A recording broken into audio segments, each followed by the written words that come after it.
So I'd like to share with you the way to live longer. Many of you are already practicing it, and I would like to share with you some tips. Many of you would know many of them, but not all of them tips, and I'm going to start showing you what all can be done to live longer. Firstly, our genetics have already decided how long we're going to live. Right in this room, what gender do we see? Female. Female. You are blessed with longer lives. We should be with all we put up with. You're good. Come on, guys, you gotta say something. You can do just fine. That's right. You speak even better. Now, don't you think these women kill us? That's why we're in the grave sooner. So I'm going to talk to you things that have proof.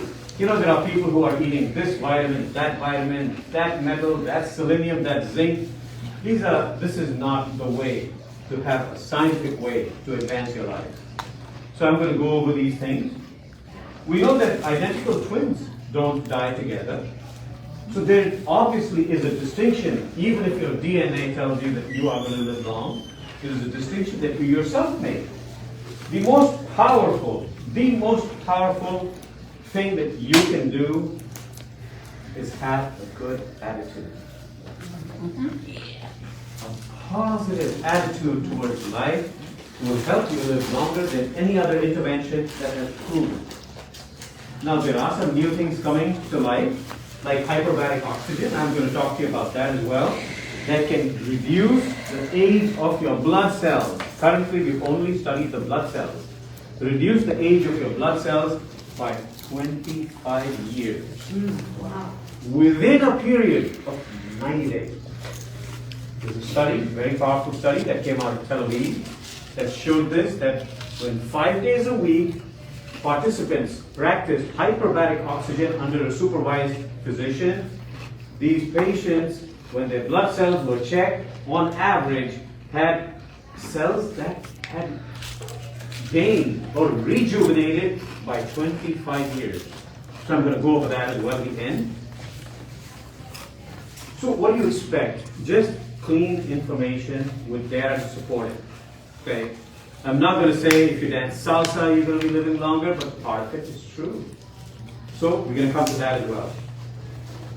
I don't sell supplements in my office, so I have no agenda in selling you ginkgo biloba or St. John's wort or any other herb or things that I am going to tell you about.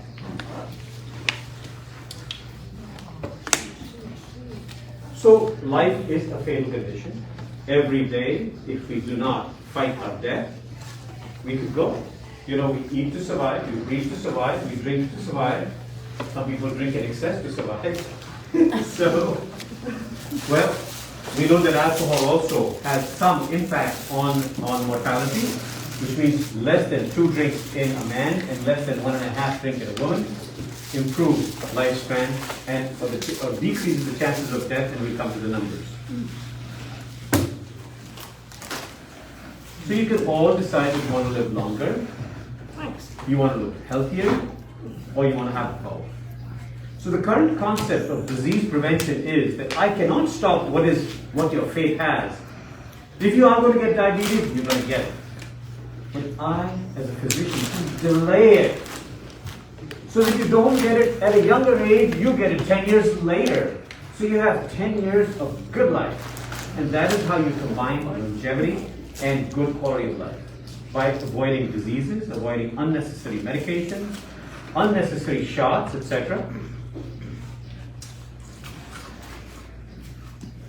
We know that some trees outlive us very much, if we allow them to. Hopefully we can save some for our future generations. So here, of course, we can tell that this one is going to live longer than that one. Most likely. Because it's a girl. So your estrogen protects you. So we are going to defy what is already coded within our bodies. That's what we're going to do. So how we do it with multiple measures. an extremely powerful determinant of how long you will live is smoking. Smokers will die faster. There was a study conducted on British physicians. 40,000 of them were studied. They were all men. Simply because in those days, physicians were men. There weren't many women who would go into medicine. They'd go into nursing. So, study on 40,000 British physicians showed that those who quit at the age of 30 lived 10 extra years of life. Those who quit at the age of 40 lived 9 extra years of life. Now starts the interesting part. So this was, in 10 years, they gained only 1 extra year. But in the next 10 years, between 40 and 50, those who quit at 50 gained 6 years of life. So what are we talking about? We're talking about ratios. When somebody gains 3 extra years of life by not smoking for 10 years, that also means that the person also gains 3 extra days of life by not smoking for 10 days. So every 10 days that you smoke, you actually shorten your life by 3 days. Oh, damn. Now we can see it in a more better perspective. Our eyes can actually sense those days. Then if I quit from Monday to the next Wednesday, I'm going to get 3 extra days of life. It is such a powerful determinant. So if anyone up here smokes, No. maybe that's why you're here. My brother does though. What about vaping? Is that in the same category? Same or worse? Oh, What? Okay. Vaping? Vaping. Vaping, yes. And there are people who carry marijuana vapes. I would like to tell you that carrying a marijuana vape is actually a felony. I'm not a lawyer, but I talked to somebody who deals with all this. He said that you can have marijuana and you will go through with a misdemeanor. But you have the marijuana vape cartridge, you actually are a felon. So you smoke it? I don't know. Can I ask a question? Fine. How about for someone who smoked and then they quit for 13 years Uh-huh. and then they hit menopause and lost their mind and started secret smoking? Secret? You know, secret smoking Yes, closet is smokers. you smoke at your girlfriend's house if they smoke. You don't smoke in the car. You don't smoke at the office. You don't You know, smoke if quantity. you go out. Quantity is always important. So, but you quit for 13 years. Is that gonna be calculated? And now I quit. It does. Does that help? Of course it does. Every day that you quit will give you a third of a day extra in life. So every day counts. We do not build a longer life by doing just one thing one time and it's over. We have to continue to practice it like disciplined survivors. So we will treat our body right. There was Mickey Mantle who was a baseball player. He said, if I knew I'm going to live so long, I would have treated myself better. Right. So, we all must treat ourselves better. Then, of course, there is physical activity, which is what you're here for. One of the key factors that we saw was that those who were in the top 20% of physical activity had the best survival rate. Their mortality dropped by over 50%. 50%. So continue to do what you're doing. But there is a drawback. If you can elevate a little bit more, you will gain what you are currently missing. And how do you do that? You do that by having somebody push you a little bit more. This is why people pay big money for personal trainers. They are willing to pay for somebody else to be there for them for that 30 minutes, 1 hour, whatever, push them just that little extra. And that is where you gain the most. We do have a personal trainer in our office who does exactly the same. We do have policies over there that only vaccinated or people who have had the disease are allowed inside. So we do, practice protection. Our patients also are expected to wear masks as they are exercising. So we try and not put a group of people where one person can spoil the entire basket. Low circumference, waist circumference is very important. Why? Because this was one of the strongest predictors in physical in physical characteristics. Central obesity is what gets us. Fat from here goes into our hearts, other arteries, blocks different things that are vital to our body. Blocks the arteries of our brain, and we stroke out. So your quality of life, you may survive, but your quality of life will be horrible. Your heart goes, with the first heart attack, without knowing, you would have a 50% chance of passing away right at home. So in order to avoid all this, multiple measures must be taken. As you might have already known, that aspirin is no longer a routine preventive measure. You all know that, I hope. What? Aspirin is no Right. longer. Take a baby Right. aspirin, we no longer advise that. Unless you already have heart disease or peripheral vascular disease. The Europeans were practicing this way before we started practicing. The European Cardiovascular Society was not advising it and said that please stop, we follow. In the US, we feel that, hey, if the doctor didn't do anything, he actually made a mistake. Sometimes, as many of us know, less medicine is better. So we must all practice just the right amount of medicine. I'd like to talk to you about religion. Religion, if you are practicing it, you will survive longer. That's interesting. People who go to church once or twice a week will have a longer survival rate. We don't know why. God likes them better because they're going to church. One is that we feel blessed. It changes your attitude completely. You're different people. You have more peace in your life. No, besides that, you build social connections, and we know that social isolation is a direct determinant of your death. Yep. More socially isolated you will be, higher the chances of you dying. We also know that these people have a purpose in life called ikigai. The Japanese call it ikigai. That every day you wake up, do you have a purpose in your life? Purpose in life. Yes, whether it's going to garden and tend to those plants, or going to meet Joe somewhere else, or sitting somewhere and having a little coffee. We know that coffee also increases lifespan, provided you don't load it with sugar and cream and etc. Alright? So, tea also, green tea has also shown to increase lifespan. For the first 7 years of drinking green tea, your chances of death decrease by 3% every year. For the first 7 years. And then it has shown to start to decrease that benefit. Coffee, on the other hand, was studied and decreases mortality by 1% every year.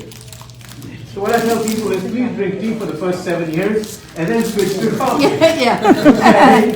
If you can, if you're not already an addict, or if you're not British, okay, then you will continue with tea all your life. Or Indian. You guys drink tea. So religious activity gave people an extra 7 to 8 years of life. Because not only are we talking about social support, peace, the spirituality, the positive attitude, we're also talking about support. When you are sick, your church buddies are going to come and pull you out of that sickness. They are going to come and help you gain the spirit that you all share in common. You are being missed. You are going to get back to your purpose in life because of your buddies out there. Vacation. We've seen that people who go on one vacation a year live longer. This was studied in men. They obviously wanted a break with their wives somewhere. But it brings out the appreciation of the world around us. It brings out gratefulness. It brings out so many positive things. Besides that, it is possible that it's confounded by the financial status. But people with a better financial status actually are able to go vacation, so there is confounding over there. But even if confounding was removed, there was still a benefit to vacation.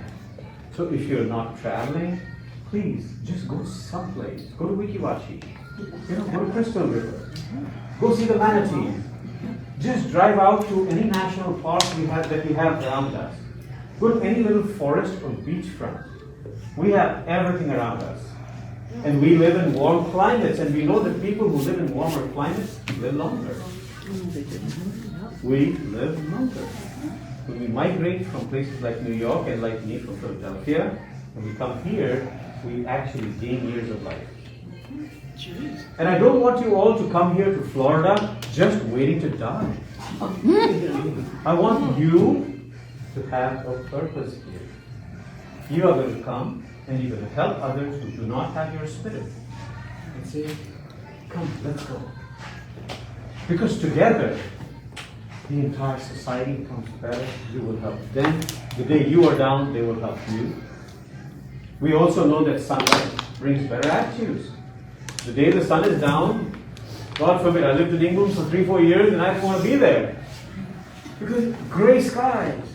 Except for 3-4 months of the year, the skies are gray and depressing. Then I came to Philadelphia. It was not very different. So I came hunting here for a job and I landed in Tampa Airport, and the moment I exited the airport and saw the palm trees, I said, I don't care what they pay me. I'm taking this job. And I did. My first job was in Springfield itself, and here I am. For the last 22, 23 years, I have enjoyed this beautiful little gem of a town that many people don't know about. And let's keep it that way. Don't tell anybody. Don't tell anybody. Have you seen the They already development racing towards us? It's coming. Oh, yeah. Yes. I love it. We don't need no more traffic. So there was 32% reduction in heart disease in men who took that one vacation. There was 17% reduction in overall death in people who took a vacation. So do take a vacation. Well, I didn't catch thoughts. that. I told you didn't about catch the positive thoughts as positive well. thoughts. Okay. Yes. That, you can find fault with every damn thing. We all know it. You're intelligent enough, you're experienced enough to find fault in everything. But to find the good in things, to find the good in aging itself. See, I am so blessed to be aging. I am so much more luckier than those people who are not here with me at this moment. Many of you might know close friends who are no longer on the planet today. Yep. Hopefully they've gone to heaven. 7.5 years longer life in those people who take a positive attitude towards aging. Who say, I am so fortunate. I paid all this money to Medicare. Thank God I'm collecting. I'm going to collect for a long, long time. I'm going to stay right here and make sure that my money that I put in was worth it. Have they done any kind of studies regarding positive attitude, positive Yes. thoughts? Seriously. If those people who watch the evening news versus people who don't. I quit watching the news. People who watch news are more miserable. Are more what? Miserable. Of course, because Miserable. negative. Absolutely. Not So happy. choose what you watch. I tell people, watch the comedy channel. Yeah. We know that people who want people who watch comedy and are laughing have a 70 times higher chance of survival than those who are not laughable. I believe it. We don't know Yeah. what kind of hormone it is, but something gets secreted in us. Even holding somebody you really love and hugging them improves our level of oxytocin. And oxytocin is the highest level of pleasure hormone. It is at its peak when we are in our adolescence. When you just touch a girl and you feel something different. We touch a boy and you feel something different. That level of pleasure, and that hormone of pleasure comes up. It's a hormone of bonding. That's what it is. It bonds us nice and tight. Now it's been shown that if people hug their loved one for 6 seconds, don't just hug and go. Hold them there. Hold them there. Feel their energy. Give your energy. It's been shown the blood pressure drops. Wow. Yeah. Blood pressure drops by up to 10 points. 10 points is a big deal. There are people who are struggling to get that 10-point advantage by taking 2 or 3 medicines. So, being loving, just enjoying your social life, your loved ones, is beautiful. Positive cause. Sexual activity, this one's for men. The study was done on guys, that those who were active up about 3 times a week, I'm so sorry guys, had a 50% less chance of death than those who were not. So I don't care how you do it. Affection, the strong relationship of hugging and blood pressure. I'm sorry I'm not going by the slide, but these things come connecting. Socializing, we've talked about how beautiful it is. Then comes preventing falls. We know that there is a 30% chance of death within the first year if you get a hip fracture in men. Absolutely. 20% chance of death if you get a hip fracture in women. Hip fracture. So hip fracture.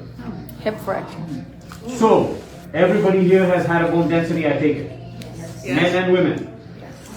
I No? did. No? I did. Must get it. You know, we think that only women get weakness in their bones, and that's not true. Men too. So it's very important. In our office, we screen men and women. We have the machine right there, so it's so easy for us. We know that we're going to make some extra money. Come on.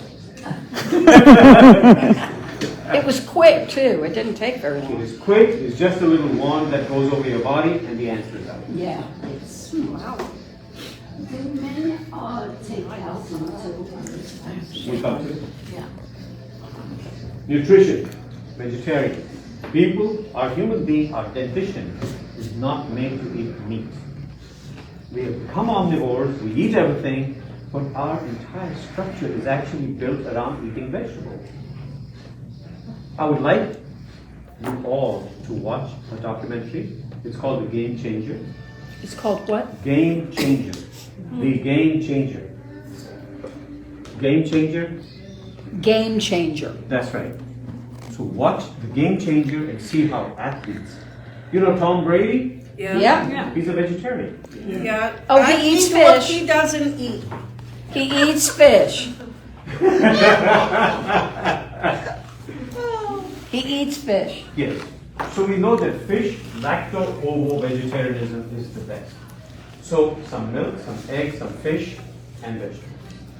The red meat eaters, the white meat eaters, etc., please back off from the meat, the quantities of meat.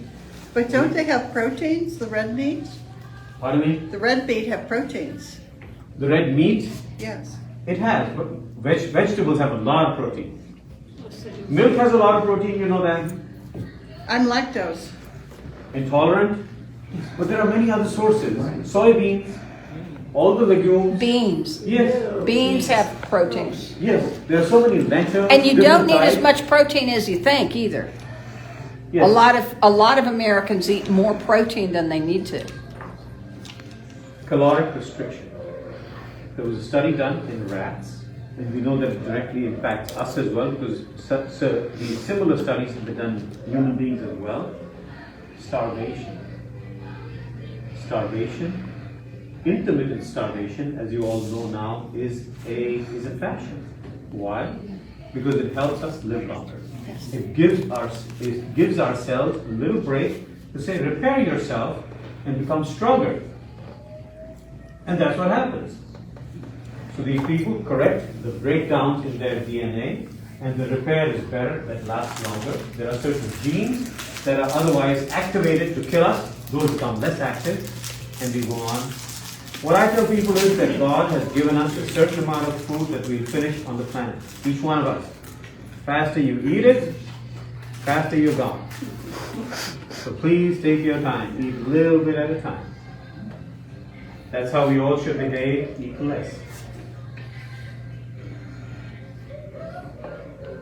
Whole grains, it's known that if we increase our fiber intake, we live longer, our body mechanisms, our gut works better. Green tea and coffee that we talked about. Resveratrol is wine, red wine. You can buy resveratrol even otherwise. And it has shown to improve lifespan of cells in a petri dish, but has not shown it in actual live human beings. Laughter we talked about. Yeah, the comedy channels.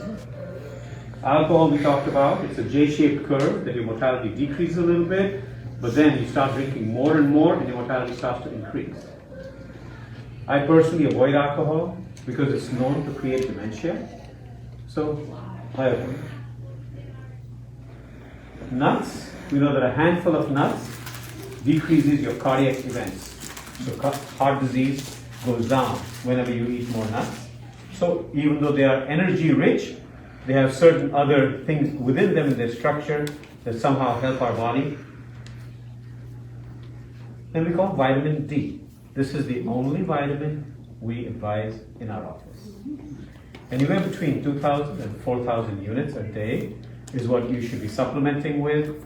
We know that in Florida we get an excess amount of sun, so 2,000 might be adequate if you are a sun lover. If you're not a sun lover, a little higher. But no more than 4,000 units a day. Okay? Because at the higher levels, again, mortality starts to increase. Mortality decreases first and then starts to increase. Do you know how much a glass of milk would have for vitamin D? Actually, vitamin D is supplemented into milk. You mean they put it in there? They put it Yeah, in they there put it in the milk. because it's deficient. So you buy the D supplemented vitamin. It's like 2 or 3%. though. No, I heard about D3. Yeah. There's D and then D3. My brother said make sure it's D3. Yes, see, our body takes in D2, converts it to D3, which is more active. But if you get the activated one directly, you're better off. Yes. Then there is a drug called metformin. We, in our practice, give it or offer it even to those who are not diabetics. It's an anti-diabetic drug, but it has recently been shown to increase lifespan and decrease dementia. But you can't get a doctor to prescribe metformin if you don't have diabetes. We do. See, we are not looking at your disease. We are looking at prevention of disease. We are looking 5 years ahead. We're not looking for you for today. Because what you are doing today is going to impact you 10 years later. And if I don't do that today, we have studies to show that this is going to go wrong in you. So why not that you take the action now so that you never see that? I wonder why more doctors don't believe it. You will not believe that until the last edition of our medical textbook, the chapter on longevity did not exist in medical textbooks. Wow. Did not exist. I believe it. Yes. Nutrition wasn't taught in medical schools. Yes. So we are deficient in our training. When my wife got out of residency and joined me in practice, she said, Gaurav, I have learned more over here than I have in my training. So it is all about what you pick up, who is going to mentor you. Will you even have a mentor? You're in a solitary practice, you can't have a mentor. We have 8 providers in our office, we discuss things. We have a weekly meeting where we have to present to each other a topic and say, let's talk about COPD next Thursday. Let's talk about diabetes next Thursday. Let's talk about depression. Let's talk about high blood pressure. So this way we all start to get better with the latest and the greatest so that we can actually start to practice in a more standardized and better way. So when you come to our office, no matter who you see, we are discussing our topics with each other, the common ones, so that all of us, at least for common problems, are on a solid platform. Because if we can prevent disasters from common diseases amongst our population, amongst our patient population, we have already won 90% of the problems. Because what is common? Common is depression, diabetes, arthritis, high blood pressure, chronic kidney disease, high cholesterol, heart disease, COPD, you're done. A doctor who's mastered these 6-7 topics is already practicing at the 90th percentile, high level, except for the 10%. So it is so important that you find a provider who is looking not for today. See, there are 3 levels of practicing. 1, you come in a crisis, you come to me, I take care of you, you go home. Second, you come to me and I prevent some diseases with you, write some cholesterol medicine, write this, that, you go home. third level is where we practice. Our practice is not for disease prevention. Our practice is for health promotion. It's the highest level of practice at this stage. For instance, we have a hyperbaric chamber in our office. You will not see it anywhere else here in any office. So why is it there? Is there a cost? Yes, there is a cost. The sessions cost $10,000, but for our patients, it's half the price. It's not covered by insurance. The only other place where you can get it is a hospital wound care center over here. That's the only place. So how will our patients even be able to afford something like this that costs in the hospital approximately $2,000 for every session? $2,000 versus $100 for our patients? So yes, you have to establish a practice which understands the importance, the validity of information, and is able to offer you that and say, let's talk about it. So metformin, this lucky man is already on it. CR. Wonderful. Long-acting. Yes. How do you make the decision or who should get that? Everybody here should get it. It should be offered at the lowest dose to everybody over here, if they do not have a certain amount of kidney disease. So we look at that number and say, you don't have that, you qualify for it, would you like it? So why don't other doctors prescribe? Is every mechanic the same? No? Okay, does that answer your question? Yeah. It doesn't mean that I'm a better physician. It just means my interest is different. It just means that I have a focus in our practice. Our focus is different. We are not there to write down, okay, you have diabetes, let's write metformin. No. We know you don't have diabetes. Would you like metformin? It can prevent dementia. It can prevent death. What happens if you have a family history of diabetes? Does that increase? Yes, type 2 diabetes is a familial disease. So yes, anybody who has that. Type 1, on the other hand, is not considered familial. Very, very small percentage of it is familial. Then we come to beta blockers. We have avoided using what's called pure beta blockers. There used to be a fashion of writing beta blockers like atenolol, metoprolol, etc. We have walked away from that. Pure beta blockers. All our patients go on to mixed beta blockers. It's called alpha and beta blockers. So if you're on pure beta blockers, you need to reconsider with your physician and say, doctor, can you check if I'm on that? Because many people with heart disease, high blood pressure, used to be put on beta blockers, pure beta blockers. I see it says slower hearts last longer. Yes. You know, Ben Johnson's heart rate was 38. Well, like Athleticism slows our heart down. my resting heartbeat is like 54, so I had a doctor tell me I'm going to live forever. Yes. No, yeah, I have high You blood will pressure. live all your life. I mean, I have high blood pressure even though I have a slow heart rate. So I don't know if it's like half of one or doesn't, you know. Yes.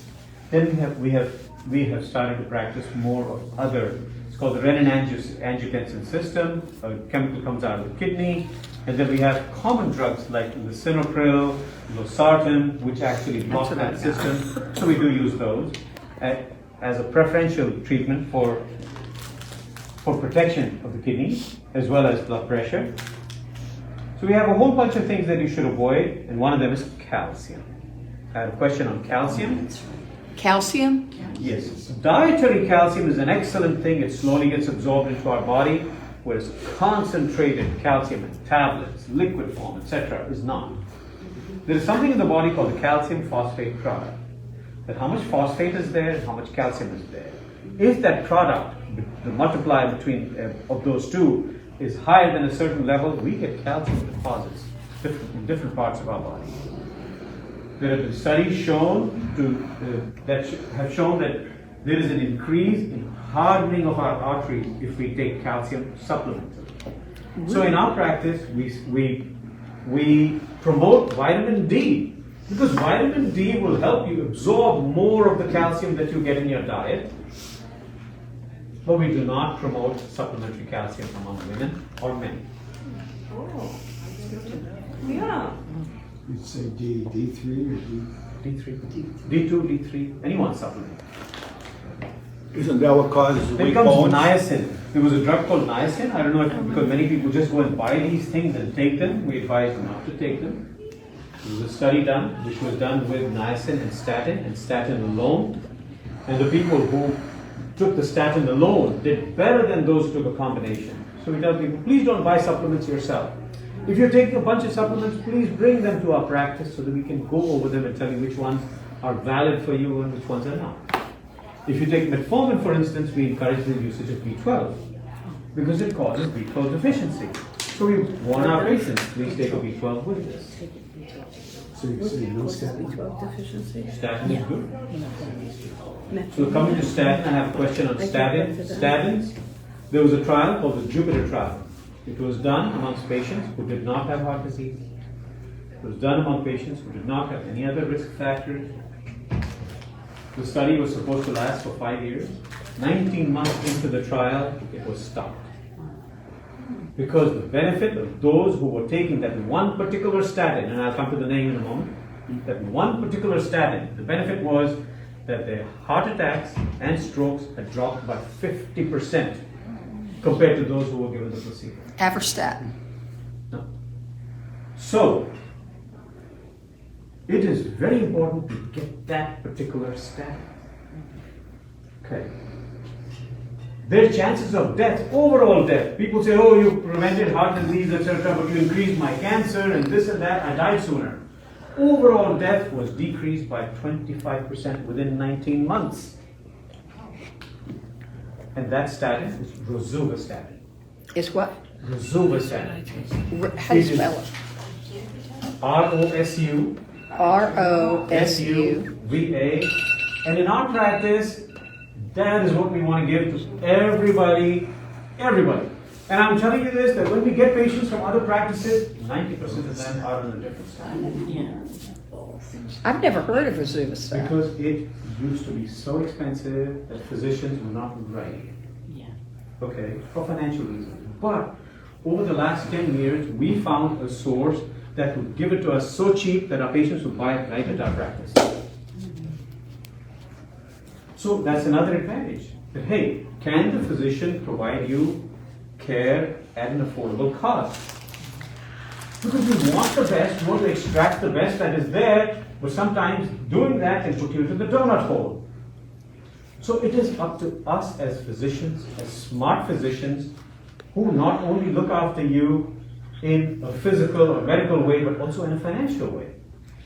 In our practice, we focus on 6 things: your medical or physical health, your psychological or emotional health, your sexual or intimate health, your spiritual health, as we discussed, your social health, and your financial health.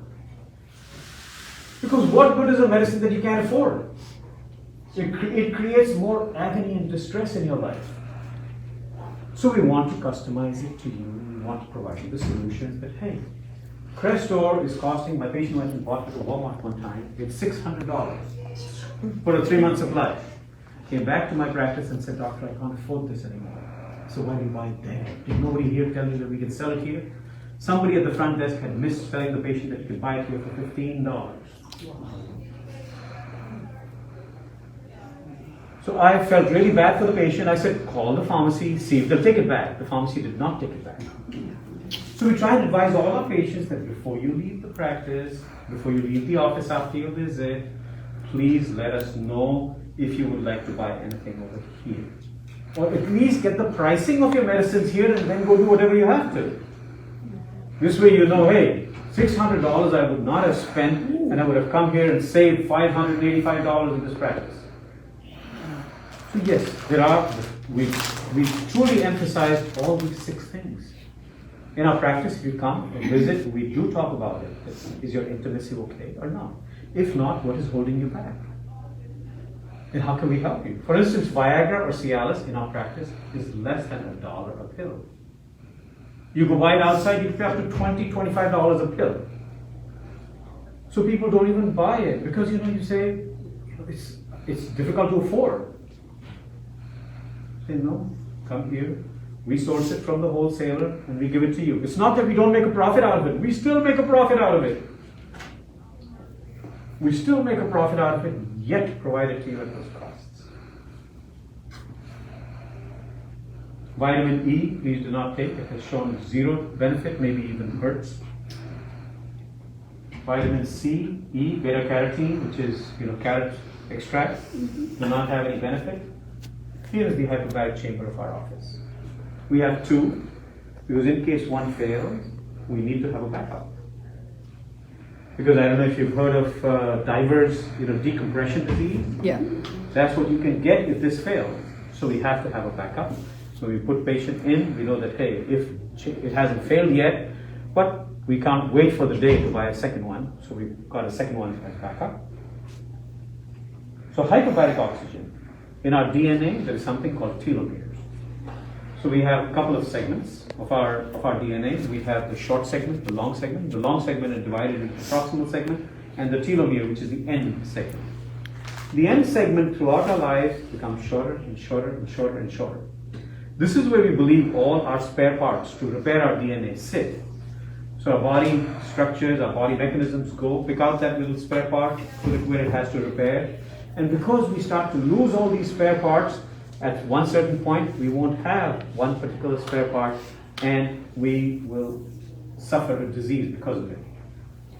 This study showed that hyperbaric oxygen increased the size of the telomere to the point where it was 25 years ago.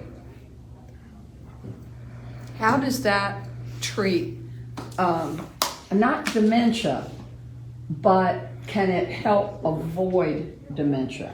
We don't know. What I don't know, I will not sell. I will not tell you. In medicine, one of the most important things to understand is that you should learn how to say, I don't know. Because we all realize that we don't know everything. Partly because of my limitations, partly because of science hasn't gone there yet. In this situation, science hasn't gone there yet. So, but there might be a benefit. For instance, we know that there is a benefit in people who have had strokes in an early stage. Get them in there and they will do better. Okay. So yes, we know that there are some, what is called a watershed zone. The watershed zone is where the blood supply is just about reaching, and the cell is crying out for better. We know that watershed zones can be helped by hyperbaric oxygen. Okay. So in summary, exercise. We didn't talk about dancing, guys. We have a dance lesson when? February 4th? Yes. February 4th, we have a dance lesson, salsa, and I usually participate in it. Do you guys know how to salsa? No. Who knows how to salsa? No. Of course I know how to salsa. I'm half Spanish. Are you? Amazing. Yo soy asturiana. Qué malo. Qué bueno.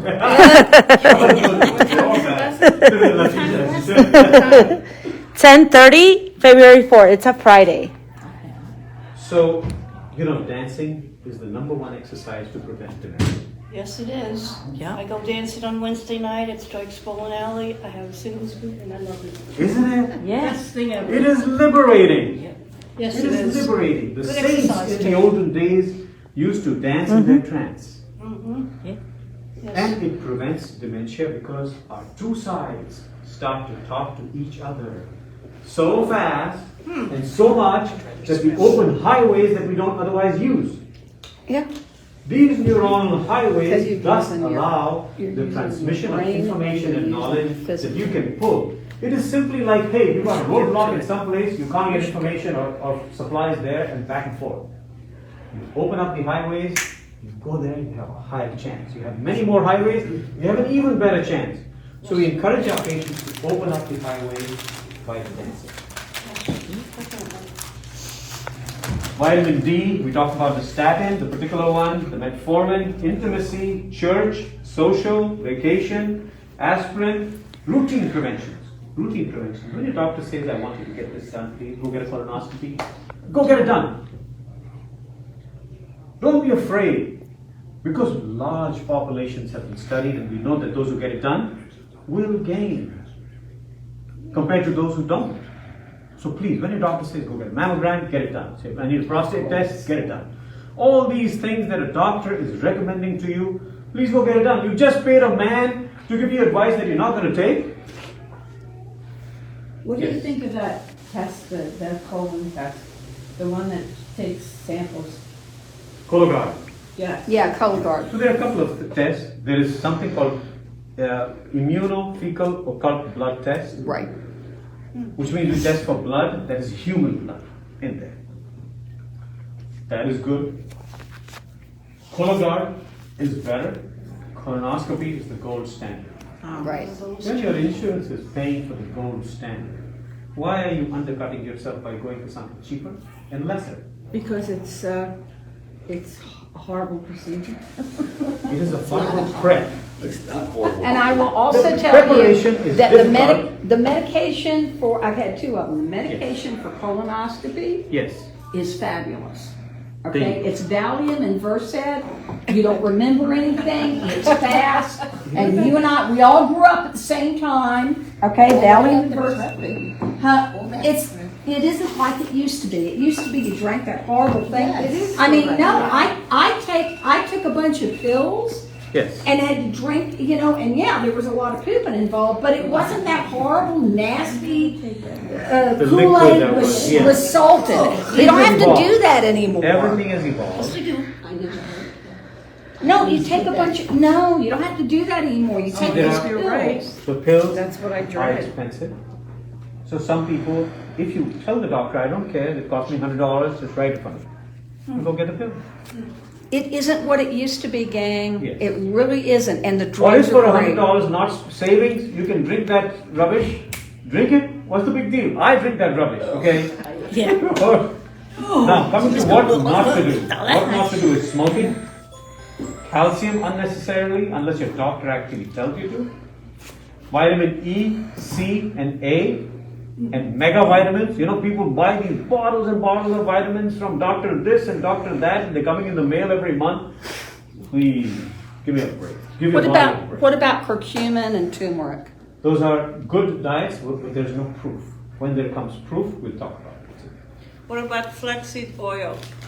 Flax itself, the fiber is excellent. Just the fiber. Yeah? Fiber reduces mortality. Anger. Yeah, that Avoid makes anger. Anger is the number one emotion where the deadly rhythms of the heart come. So people who have this explosive anger, and they will say, I only get angry once in a while and then it's over. You that one spurt, you will expose yourself to the risk of dying yourself. So please, that's why somebody after an anger, fit of anger, will get a heart attack. Mm-hmm. So let things go. Let things go. That attitude is beautiful. Have you not survived after letting things go? So how big of a problem will hit you now that you lose your temper so badly? Nothing. Just move on. What about meditation? Yeah. Peace. Oh, heck yeah. Prayer. Yeah, you do. Makes a difference. Avoid neglecting medical advice. Avoid excessive drinking. Avoid falls. So another thing that's important for avoiding falls is that if you have multiple surfaces in your house, please, you need to get those fixed. As you age, you may not see it. You may not remember it that there is a different level. Okay. So, and then you get a fall, and then you're in a nursing home, you catch pneumonia, you get bed sores or pressure sores as they call them these days, and then you're on your exit. So strength training really helps avoid preventing fall. Strength training and dancing. A person who can do this is not going to fall. He goes this way and he's going to do this. So this is what we want you all to be. We want you to be agile. We want you to be coordinated. We want you to be dancing and happy and living a life of positivity. There is no evidence that organic food is better than non-organic, so you don't need to spend the extra money. If you choose to, your business. And then we talked about the